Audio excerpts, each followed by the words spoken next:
abutin.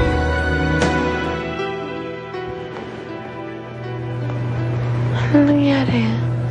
Clarissa, you fainted kanina. Pero huwag kang mag-alala. The doctor already checked you, okay? We're just waiting for the results of the tests.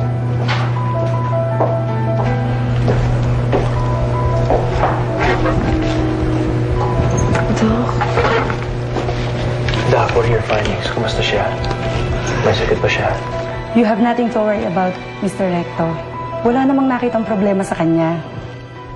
Pero nahilo siya kanina. Epekto lang yan ng kanyang pagbubuntis. Buntis? Teka lang. Buntis? Yes, 4 weeks. Congratulations. Buntis siya? Yes. Congratulations. Thank you, Doc. Honey, did you hear that? Buntis ka? I know. So, paano? See you sa prenatal check-up. See you, Doc. Congratulations. Thank you. Sige, Mrs. Ingat. Hon, what's gonna happen, baby? I know. I'm gonna be a dad.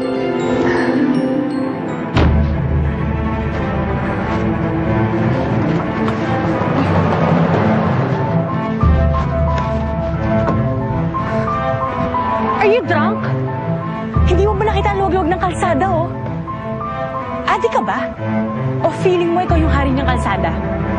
Oo, bakit?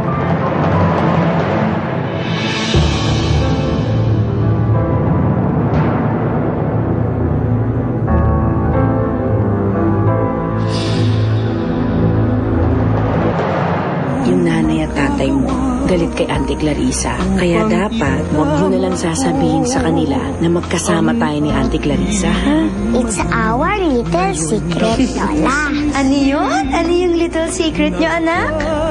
Nagalit sa akin. Alam na ba niya? Siguro okay na rin yun na alam niya kaagad.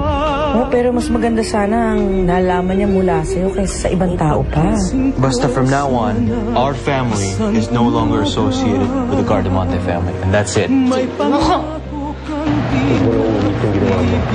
Hindi naman dapat talaga sa akin.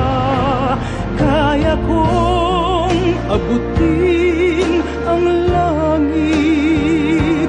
Gagawin ko ang lahat hanggang sa makamit ang pag-ibig mong